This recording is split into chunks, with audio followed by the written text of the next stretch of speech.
네, 우리가 역사서를 함께 보고 있습니다. 이 역사서를 보면서 하나님의 나라가 어떻게 이루어져 가는가를 우리가 보게 되는데요. 우리의 기대와는 달리 무엇이 성공적으로 만들어지는 것이 아니라 이런 것은 아니다, 또 이런 것은 아니다가 확인되는 역사들을 만나게 됩니다. 다윗과 솔로몬으로 이어졌던 그 이스라엘의 통일 왕국은 금세 분열 왕국으로 갈라져서 막을 내리게 되고 맙니다. 너무나 짧은 시간 동안 이스라엘은 통일 왕국을 경험했고 주변의 다른 나라들을 압도하는 어떤 제국의 면모를 갖추었지만 전성기는 기대했던 것보다 예상했던 것보다 훨씬 더 빨리 막을 내리고 말았습니다. 이후에 솔로몬의 사후에 이제 나라가 분열이 되어 북이스라엘은 여로보암에게로 돌아갔습니다.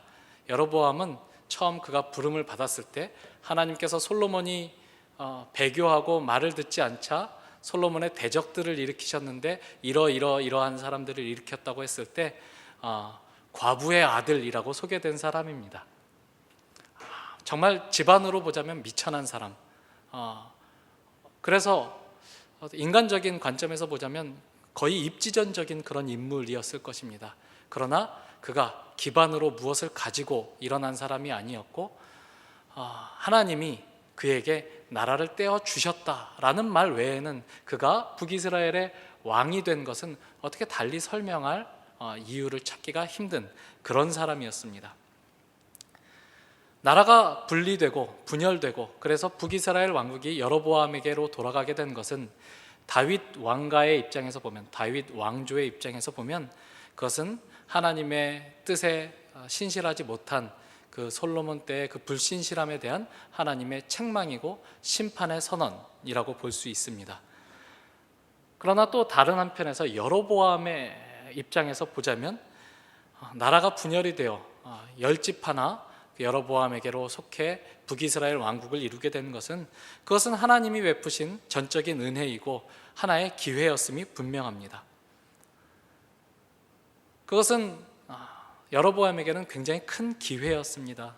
이전까지 입지전적으로 솔로몬의 눈에 띄어 발탁이 되고 과부의 아들로서는 올라갈 수 있는 최고의 위치까지 올라간 것이 사실이지만 나라를 무려 10집 하나 분리돼서 그 손에 쥐게 되었을 때에는 그것은 굉장한 기회였습니다. 이것이 굉장한 기회라는 것은 11장에 하나님이 아히야 선지자를 통해서 여로보암에게 나라를 주시기로 약속하시는 장면에서 분명히 기록이 되는데요. 37절을 보시면 내가 너를 취하리니 너는 내 마음에 원하는 대로 다스려 이스라엘 위에 왕이 되되 네가 만일 내가 명령한 모든 일에 순종하고 내 길로 행하며 내 눈에 합당한 일을 하며 내 종 다윗이 행함같이 내 율례와 명령을 지키면 내가 너와 함께 있어 내가 다윗을 위하여 세운 것 같이 너를 위하여 견고한 집을 세우고 이스라엘을 내게 주리라. 하나님께서 다윗에게 내가 너를 위하여 집을 세워주겠다라고 약속하신 것은 굉장한 은혜의 선언이었습니다.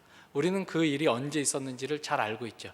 다윗이 자기를 위하여 궁을 짓고 백향목 궁 안에 평안히 살게 된 때에 하나님의 그 성소가 아직도 여전히 장막에 거하는 것을 마음에 불편하게 생각하여 내가 하나님의 집을 지어드리겠습니다 라고 서원했을 때 하나님이 다윗에게 주신 영원한 언약의 내용이었습니다. 그 내용인즉슨 네가 나를 위하여 집을 짓는다 그랬냐? 아니다. 내가 너를 위하여 집을 지어주겠다. 네가 나를 위하여 뭘 해서 내가 너에게 뭘 갚아주는 그런 존재가 아니라 너는 나로 인하여 긍휼과 은혜를 매번 값없이 받는 그런 존재로 내가 너를 세웠다. 은혜를 받아라. 너는 은혜를 받는 자다 라고 하나님이 약속해 주신 사건이죠. 그 은혜가 영원히 지속될 그 왕권으로 주어졌다는 것을 우리가 알 수 있습니다. 사무엘하 7장에 그 하나님이 다윗과 언약을 맺으시는 장면에서 분명히 선언됩니다. 그런데 지금 여로보암에게 다윗을 위하여 내가 집을 세운 것 같이 너를 위하여 집을 세워주겠다라고 약속을 주시는 것이죠. 그러나 이 약속에는 조건이 붙어 있습니다. 38절에 나와 있는 대로 네가 만일 내가 명령한 모든 일에 순종하고 내 길로 행하며 내 눈에 합당한 일을 하며 내 종 다윗이 행한 것처럼 내 율례와 명령을 지키면, 네가 내 종 다윗이 내 음성에 귀 기울이고 내 명령을 따르고 그 명령에 순종했듯이 그렇게 나를 따르면, 나를 귀히 여기면, 나를 존중히 여기면, 내가 너에게 다윗에게 주었던 그 약속, 다윗에게 내가 너를 위하여 집을 세워주겠다라고 언약하셨던 그 내용으로 너에게도 복을 주겠다라고 지금 약속하시는 것입니다. 굉장한 기회, 은혜의 기회라고 볼 수 있습니다. 그러나 우리는 이후로부터 12장부터 시작되는 그 여로보암의 이야기를 통해서 여로보암이 이 조건에 전혀 부합하지 못한 모습으로 등장하고 있다는 사실들을 계속해서 만나게 됩니다. 하나님께서 여로보암에게 나라를 떼어주시며 요구하셨던 것은 단 한 가지, 하나님의 말씀을 따를 것, 하나님을 귀히 여길 것, 그의 계명에 순종할 것이었습니다만 여로보암은 여러 가지 이유로 말미암아 그 조건을 순종하지 못하는 모습을 보게 됩니다. 조건을 위반하고 하나님을 따르는 것이 아니라, 하나님의 음성을 듣는 자로 존재하는 것이 아니라 하나님을 만드는 자, 하나님을 조작하는 자, 우상을 숭배하는 자, 배교하는 자로 등장을 하게 되는 것입니다. 여로보암의 치세에 관한 그 열왕기의 기록은 세 가지 이야기로 구성이 되어 있습니다. 먼저 12장 25절부터 33절까지가 그 첫 번째 이야기인데요, 베델과 단에 금송아지를 만들고 거기에 사사롭게 제단을 세워 새로운 제사장들을 세우고, 하나님이 명령한 레위인 제사장이 아닌 누구나 자원하면 제사장으로 섬길 수 있는 기회를 주는 어떤 여로보암식의 종교개혁, 개악이라고 볼 수 있는 그런 큰 범죄를 저지르는 장면이 12장 25절부터 33절에 나와 있고요. 그 다음에 두 번째 이야기는 13장 이야기입니다. 13장에서 베델에 지은 제단에 대하여 하나님께서 심판을 선언하시는 장면이 등장을 하고 있는데요, 유다로부터 한 선지자가 찾아와 베델에서 종교의식을 치르고 있는 그 베델 제단과 여로보암을 향해 심판과 저주의 메시지를 선포하게 되는 이야기. 그런데 그 이야기가 거기서 그치는 것이 아니라 그 선지자가 하나님의 명령에 따라 올라온 길이 아닌 다른 길로 돌아가며 먹지도 않고 마시지도 않고 돌아가고 있을 때 베델의 한 늙은 선지자가 그 선지자를 깨어 먹게 하고 마시게 하는 그런 이야기가 등장을 합니다. 우리가 지난주에 설교 말씀으로 들었던 이야기죠. 그 이야기를 통해서 하나님께서 여로보암의 집에, 그리고 또 그 베델에 쌓은 그 북이스라엘의 새로운 종교 제도를 향하여 선포하신 심판의 메시지가 반드시 응하게 될 것이라는 하나의 그 설예를, 또 그 심판의 확정된 사실을 선포하는 내용이 13장에 나옵니다. 그리고 14장으로 넘어오면 이제 여로보암의 아들 아비야의 병든 사건, 그 사건, 그리고 그 사건에 대해서 하나님의 뜻을 묻기 위해 아히야 선지자에게 자기의 아내를 변장하여 보낸 그 사건을 통하여 하나님의 심판이 어떻게 확정적으로 선포되고, 그 심판의 내용이 다만 여로보암의 집안뿐 아니라 이스라엘 전체에까지 확장되어 적용되는가가 이 14장을 통해서, 14장 1절부터 20절을 통해서 선포가 되고 있는 것입니다. 본문은 7절부터 16절까지인데 그 14장 1절부터 20절까지의 내용 중에서 특별히 자기 아들이 어떻게 될지를 물으러 갔을 때 그 여로보암의 아내에게 선지자 아히야가 선언한 하나님의 심판의 메시지만을 우리가 읽은 내용입니다. 여로보암은 아들이 병이 들자 그가 어떻게 될지를 알기 위해서 자기의 아내를 변장하여 선지자 아히야에게로 보냅니다. 제1차적인 목적은 선지자 아히야로부터 은혜로운 그 말씀을 들어서 은혜로운 신탁을 받아내서 그 자기 아들이 낫게 하고자 하는 것이 제1차적인 목표였을 것이고, 2차적으로는 그 아마 아비야라는 그 아들이 왕위를 이을 적자였던 것으로 장자였던 것으로 보이는데요.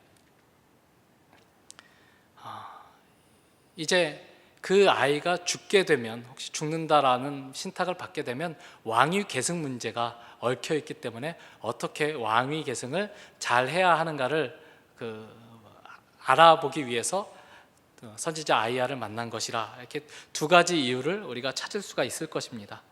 그런데 이 아히야 선지자는 여로보암에게 처음, 여로보암이 아직 솔로몬의 신하였을 때 그를 찾아와 그가 이스라엘 10나라의 10지파의 왕이 될 것이라고 선언했던 그 선지자였습니다. 여로보암은 아마 신통한 선지자를 찾았을 것입니다. 영험 있는 선지자, 신통한 선지자. 그래서 그 선지자를 통해서 네 아이가 낳을 것이다 라는 어떤 호의적인 메시지를 들으면 그 메시지의 어떤 주술적인 능력으로 자기 아들이 낳을 수 있을 것이라 기대할 수 있는 그런 신통한 선지자를 찾았을 것인데, 자기가 아는 신통한 선지자 누가 있겠습니까? 두 명이 있었을 것입니다. 첫 번째는 처음에 베델 제단에서 만났던 그 유다에서부터 온 선지자. 저놈 잡아라 라고 손을 뻗쳤을 때 그 손이 말랐잖아요. 여로보암의 손이 말랐잖아요. 그 마른 손을 치유해 줬던, 왠지 모르게 뭔가 이렇게 강력한 심판의 메시지를 선언하면서도 자기에게는 호의를 베풀어주는 그런 선지자. 아마 제가 생각할 때 어떤 사람이 가장 먼저 떠올랐을까라고 했을 때 자기를 고쳐준 경험이 있었던 그 선지자가 제일 먼저 떠올랐을 텐데 이미 죽었잖아요. 그러니까 자기가 아는 가장 영험하고 그 말씀이 이루어지는 선지자, 나에게 처음 옷을 찢어주면서 10조각을 주면서 네가 이스라엘의 북이스라엘의 왕이 될 것이다 라고 말했던 그 아히야 선지자를 떠올렸을 것입니다. 그래서 아비야의 회복을 구하기 위해서 아히야를 만나야 되겠다라는 어떤 그런 마음이 생겼을 것이고요.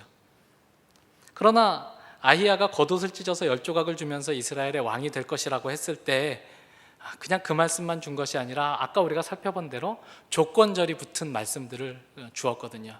네가 만약 다윗과 같이 하나님의 뜻을 따른다면, 그 말씀에 귀 기울인다면, 하나님의 규례와 법도를 순종한다면 네 나라를 길게 오래도록, 또 내 왕조를 탄탄하게 다윗 왕가에게 주셨던 그 복을 주셨던 것 같이 나라를 세워주실 것이다 라고 말씀하신 것을 기억하면 이제 종교를, 이스라엘의 그 우상 숭배를 도입한 장본인으로서 그 아히야를 있는 그대로 만나기 두렵고 찝찝한 마음이 있었던 것으로 여겨집니다. 그래서 그는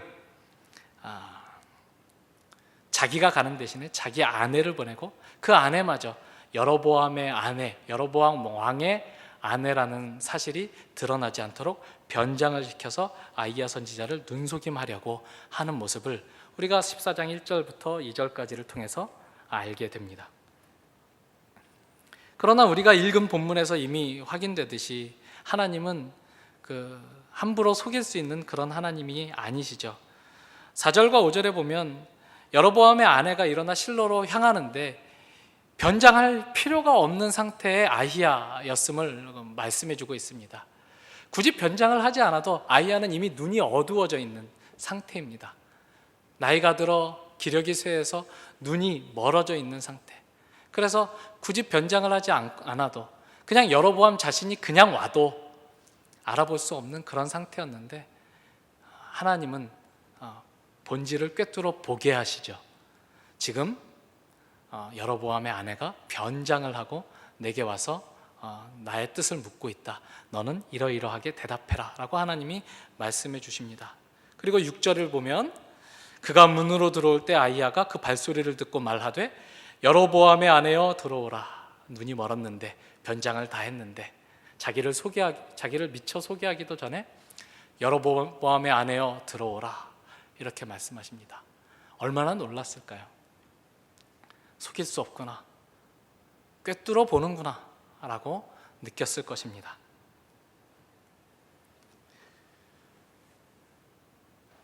여로보암이 자기의 아내를 변장시켜서 보낸 목적은 하나님을 속여서, 하나님의 선지자를 속여서 어떤 자기가 원하는 결과를 이끌어내려는 이유가 있었을 것입니다. 이것은 단지 한 번의 어떤 여로보암의 잘못된 행태가 아니라 여로보암의 통치 내내 여로보암이 보인 그 일관된 행태라는 것이 이 말씀의 핵심이라고 볼 수 있습니다. 그러나 우리가 아는 대로 하나님은 조정되거나 속일 수 있는 그런 분이 아니십니다. 우리는 솔로몬이 성전을 짓고 그 성전을 완공한 후에 드린 기도를 살펴보면서 매우 고상하고 율법에 충실한 그런 모습을 통해서도 얼마든지 하나님을 조종하고 제어하기를 원하는 그런 그 인간의 어떤 뿌리 깊은 경향이 솔로몬에게도 있음을 확인해 본 바가 있습니다. 말씀을 통해서 같이 나눈 바가 있죠. 여로보암에게서는 그런 모습이 훨씬 더 노골적으로 드러납니다. 분명하게 단과 베델에 금송아지를 세우고 새로운 종교를 도입하는 것이죠. 새로운 종교라고 해서 여호와를 배신하는 행위라고 여기지는 않았을 것입니다. 마치 출애굽기에서 이스라엘 백성들이 금송아지를 만들어 놓고 이것이 너희를 애굽에서 인도하여 낸 너희의 신이다 라고 해서 여호와를 상징하는 어떤 상징물로 금송아지를 만들었던 것과 같이 아마 여로보암도 그렇게 여호와 하나님을 배신하고 외면하고 새로운 하나님, 새로운 종교를 도입했다기보다 하나님만을 섬기는 이스라엘의 종교를 조금 왜곡하고 비틀어서 자기가 편한 어떤 그 목적을 이룰 수 있도록 조정한 것이라 우리는 볼 수가 있을 것입니다. 그러나 그런 모든 시도에 대해서 하나님은 그것은 잘못된 것이다 라고 분명하게 설명합니다. 여로보암이 그렇게 했어야만 했을 여러 가지 합리적인 이유들이 존재합니다. 정치적으로 만약에 여로보암이 예루살렘 성전을 합당한 그리고 하나님의 뜻에 따른 그 정당한 성전으로 인정하고 자기 땅에 그 북이스라엘 왕국에 어떠한 성전도 짓지 않았다면 그것은 그 당시의 고대 세계 속에서 그 스스로 유다 왕국의 속국임을 자처하는 것과 같은 행위가 될 것입니다. 그런 어떤 정치적인 이유가 있었기 때문에 북이스라엘의 독립적인 주권을 선포하기 위해서 정치와 종교가 긴밀하게 연합되어 있는 고대 세계의 그 정치적인 특성 속에서 정치적인 독립을 확보하기 위해서 새로운 성전, 새로운 종교의 그 구심점을 내가 갖는 것, 이스라엘 땅에 건립하는 것은 굉장히 합리적인 정치적인 선택이었을 것입니다만 하나님은 거기에 대해서 어떤 타협도 용납하지 않으신 것이죠. 군사적으로도 분명한 이유가 있습니다. 절기가 되어서 이스라엘에 있는 모든 남자들이, 성인 남자들이 예루살렘으로 가면 북이스라엘은 군사적인 공백을 맞게 될 것이 너무나도 분명하지 않습니까? 그러니까 여러 가지 이유에서 북이스라엘 땅에 하나님을 섬기는 예배의 초소가 존재해야 되는 것은 분명한 일인데 하나님의 임재를 상징하는 상징물인 법궤가 이스라엘에는 없기 때문에 하나님을 가시적으로 상징하는 어떤 상징물을 송아지, 금송아지로 만들어서 넣고 그 금송아지의 어떤 대단한 위엄 그리고 금송아지로 상징되는 풍요와 부요 이런 것들을 통해서 이스라엘 백성들의 마음을 하나로 모으기 위한 시도는 정치적으로나 군사적으로나 합리적인 이유가 있는 분명한 그런 행동이었을 거다라고 봅니다. 그러나 하나님은 그 어떤 이유와 설명들도 율법을 어기는 일에 합리성을 부여해 줄 수 없다, 이유를 만들어 줄 수 없다라고 선언하시는 것입니다. 왜냐하면 그것은 하나님을 향한 분명한 배교이고 언약의 파기이기 때문에 그렇습니다. 우리 하나님 안 섬기려는 것 아닙니다. 다만 우리가 원하는 방식으로 우리가 원하는 어떤 형태로 예배할 수 있도록 해주십시오라고 요구하는 것은 하나님을 섬기는 일에 있어서 굉장히 큰 배신 행위라 하나님께서 말씀하고 계시는 것입니다. 왜요? 하나님은 당신이 원하는 방식으로 예배를 받으셔야 되는 분이기 때문에 그렇습니다. 우리가 아는 어떤 방식으로 제한될 수 없는 분이기 때문에 그렇습니다. 하나님의 어떠하심은 양보될 수 없는 것이기 때문에 하나님은 그 행위들을 용납하지 않으십니다. 그러므로 여로보암의 치세에 관하여 할 얘기가 굉장히 많겠습니다마는 다른 모든 이야기를 제쳐두고 오직 이 문제만을 집요하게 걸고 넘어지는 이유는 그것이 이스라엘의 정체성을 뿌리채 흔드는 배교 행위이기 때문에 계속해서 그 문제에 집중하고 있는 것입니다. 우리가 14장 20절을 보면 여로보암 왕의 치세의 그 마지막을 볼 수가 있게 되는데요. 19절과 20절, 여로보암의 그 남은 행적 곧 그가 어떻게 싸웠는지와 어떻게 다스렸는지는 이스라엘 왕 역대지략에 기록되니라. 이거 그 처음 여로보암을 설교할 때 말씀해 주셨죠. 궁금한 거, 이런 거 궁금하면 다른 책 봐라. 이 책에서는 그 문제는 전혀 다루지 않았다. 이렇게 말씀하고 있는 것입니다. 열왕기가 다루고 있는 주제는 그가 왕으로서 어떤 업적을 남겼는지, 어떤 위대한 일을 했는지에는 관심이 없습니다. 하나님의 백성의, 언약 백성의 대표자로서 그가 어떤 모습을 보였는가에만 초점을 맞추고 있는 것이죠. 여로보암의 치세가 총 20년인데 오직 3가지의 사건만이 기록되어 있고 그 세 사건도 모두 여로보암의 어떤 배교 행위, 여로보암이 만들어낸 새로운 종교에 대한 하나님의 심판의 메시지를 다루고 있습니다.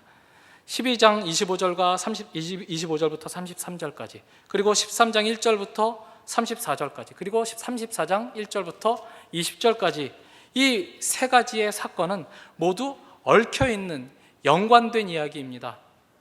25절부터 33절까지 새로운 종교를 도입한 여로보암의 그 행적을 고발한 후에 13장은 어떻게 시작하냐면 13장 1절을 보세요.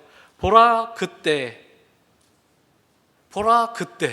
어떤 때 여로보암이 새로운 종교를 도입하고 금송아지를 만들어 베델과 단에 놓고 원하는 사람은 누구나 제사장으로 세워준 그때, 배교가 일어난 그때, 하나님의 뜻을 정면으로 거스른 그때 어떤 일이 일어났는가? 하나님이 선지자를 보내서 베델 제단과 그 종교와 그 절기 행사를 규탄하셨다, 정죄하셨다.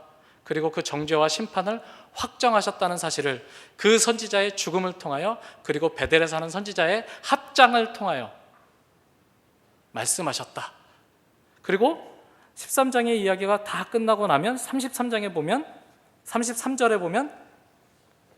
여로보암이 이 일 후에도 그의 악한 길에서 떠나 돌이키지 아니하고 다시 일반 백성을 산당의 제사장으로 삼되 누구든지 자원하면 그 사람을 산당의 제사장으로 삼았으므로 이 일이 여로보암의 집에 죄가 되어 그 집이 땅 위에서 끊어져 멸망하게 되니라 라고 정리를 해주고 14장 1절을 보면 또 뭐라 그래요? 그때 여로보암의 아들 아비야가 병들었다. 여로보암의 아들이 병든 것은 하나의 독립적인 사건이 아니라는 것이죠. 그때 여로보암이 하나님 앞에 범죄했던 그때, 여전히 돌이키지 않는 그때, 회개할 기회를 주셨음에도 불구하고 회개하지 않고 고치지 않고 계속해서 그 죄를 반복하고 있었던 그때 아비야가 병들었다라고 말하고 있는 것입니다. 그리고 그때가 되자 비로소 이 여로보암이 선지자, 하나님의 뜻을 올바로 전하는 선지자 아히야를 찾았다라고 고발하고 있는 것이죠. 여로보암의 배교에 집중하고 있는 것입니다. 여로보암 치세의 모든 사건을, 여로보암이 저지른 그 배교 사건에 집중해서 그 사건을 중심으로 다루고 있는 것이 열왕기서의 초점이죠.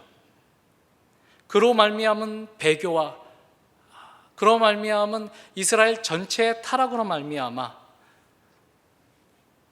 온 나라가 망하게 되었다는 사실을 기록하는데 열왕기서의 어떤 관점이, 역사적인 관점이 있는 것입니다. 이 이야기는 열왕기사의 최초의 독자들에게는 굉장히 의미심장한 이야기였을 것입니다. 그들은 나라가 망하고 성전이 회파되고 조상들로부터 약속받은 영원한 유업이라고 믿고 있었던 가나안 땅에서 축출되어서 15절에 우리가 읽은 본문 15절에 나와 있는 것처럼 여호와께서 이스라엘을 쳐서 물에 흔들리는 갈대같이 되게 하시고 이스라엘을 그의 조상들에게 주신 이 좋은 땅에서 뽑아 그들을 강 너머로 흩으시리니, 강 너머로 흩어져 버린 그 저주와 심판의 메시지가 실제적으로 적용된 그 백성들에게 굉장히 큰 의미로 다가왔을 것입니다. 그들에게 들려주고 싶은 이야기죠. 우리가 왜 망했는지 아느냐? 하나님이 왜 우리를 버리셨는가? 하나님은 정말 아수르와 바벨론 신들에게 패하고 망하게 된 것이냐에 대한 답을 주고 있는 것이죠. 그렇지 않다. 하나님이 능력이 없어서가 아니라, 하나님이 우리를 버리셔서가 아니라, 하나님이 우리와 조상들에게 약속하신 언약을 잊으셔서가 아니라, 우리가 언약의 하나님께 충실하지 못했기 때문이다. 하나님과 맺은 언약을 우리가 저버렸기 때문이다. 우리의 왕이 그 언약과 상관없는 길을 걸어 우리로 하여금 그 언약에서 돌이키게 만들었기 때문에 우리가 지금 이렇게 종살이를 하고 있는 것이고 약속받은 가나안 땅을 떠나오게 된 것이다. 여로보암이 만들어낸 그 배교와 우상 숭배의 죄로 말미암아 우리가 지금 이 지경에 이르게 된 것이다 라는 어떤 원인에 대한 해답을 제시해주고 있는 것이죠. 배교와 우상 숭배의 핵심적인 내용은 무엇입니까? 아까도 말씀드렸다시피 여호와 하나님을 안 섬기기로 하고 다른 신을 섬기기로 하는 것이 아니라 하나님이 명령하신 대로 섬기지 않는 모든 행위, 하나님에 대한 왜곡, 하나님에 대한 그릇된 위해, 그 하나님을 자기 손안에 장악하려는 모든 시도가 바로 배교이고 우상숭배이고 하나님이 그런 것들을 용납하시지 않는다는 것이 여로보암의 일생을 통해서 열왕기서의 최초의 독자들에게 열왕기서의 저자가 말씀하고 싶어하는 가장 주된 내용인 것입니다. 그래서 다른 말은 하지 않습니다. 다른 것들은, 다른 모든 그의 업적과 그가 얼마나 싸움을 잘했는지, 얼마나 유능한 왕이었는지는 다른 책 참고하여라 라고 기록하고 있는 것이죠. 하나님의 말씀에 순종하는 것이 하나님을 섬기는 일의 핵심이라고 지금 열왕기서의 저자가 말씀하고 있는 것입니다. 알려주고 있는 것입니다. 하나님의 말씀을 더 이상 듣지 않게 되고 내 뜻을 하나님께 관철시키려고 하는 그 시도가 바로 우상숭배이고 배교다라고 여로보암의 예를 들어 우리에게 말씀하고 있는 것이고, 하나님은 그 부분에 대해서 절대로 타협하시지 않으시고 진노하신다, 분노하신다. 이것이 하나님의 모습이다라고 알려주고 있는 것이죠. 얼만큼 하나님이 그 배교와 우상숭배에 대하여 진노하시는가? 우리가 읽은 본문 9절과 10절을 한번 보십시오. 죄송합니다. 저 웃옷 좀 벗겠습니다. 9절과 10절을 보면 이렇게 나와 있습니다. 내 이전 사람들보다 더 악을 행하고 가서 너를 위하여 다른 신을 만들며 우상을 부어 만들어 나를 노엽게 하고 나를 네 등 뒤에 버렸도다. 그러므로 내가 여로보암의 집에 재앙을 내려 여로보암에게 속한 산에는 이스라엘 가운데 매인자나 노인자나 다 끊어버리되 거름더미를 쓸어버림 같이 여로보암의 집을 말갛게 쓸어버릴지라. 이거 굉장히 순화해서 번역한 말씀입니다. 여기에 나와 있는 사내라는 표현은 서서 오줌 누는 자라는 뜻입니다. 서서 오줌 싸는 것들은 그 신분, 지위, 고하를 막론하고 다 거름더미 같이, 여기서 말하는 거름더미는 똥덩이라고 보시면 됩니다. 오줌 싸는 놈들, 서서 오줌 싸는 놈들 다 내가 똥 치우듯이 치워버리겠다, 이런 뜻입니다. 하나님의 분노가 얼마나 올라와 있는지, 수위가 올라와 있는지를 보여주는 굉장히 단적인 표현입니다. 하나님은 진노하시고 분노하십니다. 얼마 전에 목사님께서 설교하시면서 그 우상 숭배에 관해서 하나님의 반응이 진노고 분노라는 것은 매우 당연한 것이다 라는 취지로 말씀하신 적이 있습니다. 하나님은 우상 숭배에 대해서 설득하고 설명하시지 않습니다. 너희가 이걸 왜 잘못한 줄 아느냐? 이렇게 말하지 않습니다. 그것은 결혼한 사람이 결혼한 상대자가 바람을 폈을 때 나오는 행동과 같은 행동입니다. 결혼한 내 아내가 다른 남자와 바람을 피웠는데 어떻게 여보 이리 와서 잠깐 앉아봐. 당신이 뭘 잘못했는지 알아? 나와 결혼할 때 이런 언약을 맺었지 언제나 나만을 사랑한다고 했잖아 하고 조목조목 따지고 뭘 잘못했는지 이렇게 깨우쳐주고 그럴 겨를이 없죠. 어떻게 그럴 수 있냐고 소리를 지르고 핏대를 세우고 그다음에 저 같으면 물건도 집어 던지고 다 부수고 핸드폰도 아마 없어졌을 것입니다. 새롭게 그 2년 노예 약정을 다시 맺어야 됐겠죠. 그게 정상입니다. 하나님이 그렇게 정상적으로 반응하고 있는 것이죠. 이스라엘이 하나님의 언약 백성인데 하나님과 맺은 언약을 파기하고 돌이키고 나를 네 등 뒤에 던져버렸다. 쓰레기도 이렇게 던지는 거하고 이렇게 던지는 거하고 다르대요. 하나님을 그렇게 던져버렸다라고 하나님이 지금 여로보암에게 말씀하고 있는 것이죠. 여로보암의 아내에게 이 내용을 다 가서 여로보암에게 전하라 라고 무서운 저주와 심판의 말씀을 전하고 있는 것입니다. 그래서 네 아들 죽는다 라고 말씀합니다. 9절부터 7절부터 9절까지 가서 여로보암에게 이렇게 말해라. 너 왜 그랬느냐? 너가 벌을 받아야 하는 마땅한 이유가 이렇게 있다라고 말하고 10절부터는 그러므로 여기서부터는 여로보암에 대한 하나님의 판결입니다. 그래서 이 10절 이전에는 여로보암이 너로 등장을 합니다. 너 왜 그랬냐? 왜 너 우상을 섬겼냐? 이렇게 등장을 하고 10절 이후에는 그러므로 내가 여로보암의 집에 재앙을 내려 너의 집에 재앙을 내려가 아니라 3인칭으로 표시를 하죠. 여로보암의 집에 재앙을 내려. 왜? 이것은 심판을 선언하는 내용이거든요. 판결문을 읽는 거거든요. 그러므로 여로보암은 징역 몇 년 이렇게 구형하는 거거든요. 너는 12절 이하에 너는 일어나 네 집으로 가라. 네 발이 성읍에 들어갈 때 그 아이가 죽을 것이다. 그 아이 살길 바라느냐? 그 아이는 죽을 것이다. 그러나 그 아이가 죽는 것이 오히려 그 아이에게 복이 될 것이다. 왜? 하나님이 너와 너희 집 전체를 서서 오줌 누는 자를 똥 치우듯이 치우기로 결정하셨기 때문이다. 그리고 그 내용은 더 확장되어서 너희 가문뿐 아니라 이스라엘 전체가 뿌리 뽑혀 강 건너로 흩어질 것이다. 이것이 여로보암에게 선언한 내용입니다. 그래서 아비야의 죽음은 마치 결정된 것처럼 보입니다. 그런데 이상한 것은 그 아비야는 하나님을 향해서 선한 마음을 가지고 있었던 여로보암 집의 유일한 사람이었는데 왜 죽이느냐 하는 것이죠. 이미 다 결정되어 있기 때문에 그러면 그 결정론에 따라서 아비야도 어쩔 수 없이 죽는 것이냐? 그렇지 않다. 아비야가 먼저 병으로 죽는 것은 아비야에게 은혜를 베푸는 하나님의 행위고, 그것이 은혜라는 것은 시간이 지나 여로보암의 집이 멸망당할 때에 알게 될 것이다. 이거죠. 아비야는 말하자면 하나님의 은혜에 의해서 은혜를 받아 그저 병으로 죽고 또 많은 사람의 조문 속에 애도 속에 죽어 묘실에 장사되게 됩니다.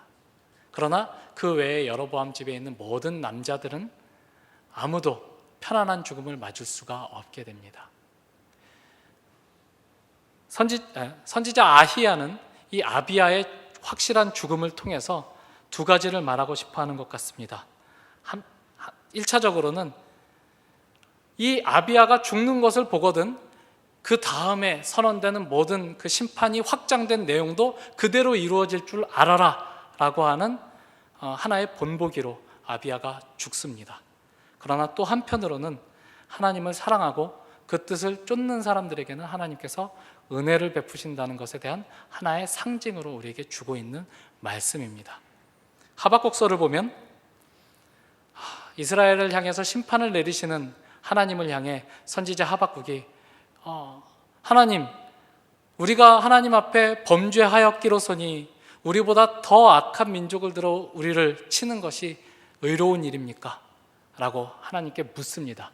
하나님이 거기에 대해서 답을 내리실 때 이렇게 답을 내리십니다. 보라, 그의 마음은 교만하며 그 속에 정직하지 못하나. 이스라엘 전체를 일컫는 말입니다. 교만하고 정직하지 못한 이스라엘 백성 내가 쓸어버릴 것이다. 그런데 못하나 의인은 그의 믿음으로 말미암아 살리라 라는, 의인은 그 믿음으로 말미암아 살리라는 유명한 말씀이, 우리가 로마서에서 읽은 그 말씀이 하박국서에서 등장을 합니다. 하나님이 심판을 내리실 때에도 하나님이 심판을 내리시는 그 심판의 결정이 결정되었다고 할지라도 하나님이 무차별적으로 모든 사람에게 악을 심판을 내리시는 그런 하나님이 아니라 의인은 믿음으로 말미암아 살리시는 하나님이다 라고 말씀하고 있는 대목이죠. 그래서 이 말씀을 들은 선지자 하박국이 이렇게 기도를 합니다. 여호와여, 내가 주께 대한 소문을 듣고 놀랐나이다. 여호와여, 주는 주의 일을 이 수년 내에 부응하게 하옵소서. 이 수년 내에 나타내시옵소서. 이게 무슨 말씀입니까? 하나님 하시려는 그 일 하십시오. 이방을, 더 악한 민족을 통해서 우리를 징벌하시려는 하나님의 계획, 하나님 실행하십시오. 왜? 의인은 믿음으로 말미암아 살리라는 하나님의 말씀이 주어졌기 때문에. 의인이 이유 없이 그냥 결정된 심판으로 말미암아 싸잡아 멸망하는 일을 하나님이 허락하시지 않는다는 사실을 알았기 때문에 하나님 담대하게 그 일을 진행하십시오. 그리고 어떻게 덧붙입니까? 진노 중에라도 긍휼을 잊지 마옵소서라고 기도를 합니다. 이것이 우리가 해야 될 기도입니다. 하나님, 의인으로 서겠습니다. 하나님의 말씀에 순종하는 자로 서겠습니다. 여로보암의 집에 아비야 같은 자로 서겠습니다. 하나님이 여로보암의 집을 쓸어버리실 때 멸망당하겠지만 하나님, 은혜를 베풀어 주십시오. 아비야에게 은혜를 베푸신 하나님, 하나님의 명령에 따라서 심판이 시행될 때에도 하나님 우리에게 긍휼하게 베풀어 주십시오. 진노 중에라도 긍휼을 베풀어 주십시오. 이 말씀을 지금 그 심판의 결과로 인해서 강 너머에 흩어져 버린 그 포로가 된 이스라엘 백성들이 듣는 것입니다. 그 입장에서 우리에게 이 말씀을 들으라고 우리에게 이 말씀을 전해주고 계시는 것입니다. 우리는 독립된 개체가 아닙니다. 사회 속에, 우리의 민족 속에 연결되어 있는 존재입니다. 그래서 우리 민족이 하나님 앞에 범죄하면 민족적인 심판이 내릴 수 있습니다. 그것은 공동의 책임으로 우리에게 책임지어지는 일이겠지만 하나님은 의인들을 잊지 않는 하나님이십니다. 진노 중에도 긍휼을 베푸시는 하나님입니다. 돌이키면 구원하시는 하나님이십니다. 그런 하나님을 믿어라. 지금 이 이방 땅에 포로가 되어 고생하고 있는 이스라엘 백성이지만 하나님이 여전히 다스리고 계시다. 그 하나님의 뜻을 따르는 자가 되어라. 그 하나님의 뜻을 쫓는 자가 되어라. 그럼 하나님이 긍휼을 베푸신다. 은혜를 베푸신다. 그 사실을 잊지 말아라라고 이 아비야가 병든 사건에 대해서 선지자 아이야를 통해 여로보암의 집에 저주를 선포하시는 하나님께서 포로로 잡혀가 있는 이스라엘 백성 전체에게 말씀하고 계시는 것입니다. 우리는 무엇을 두려워하고 있습니까?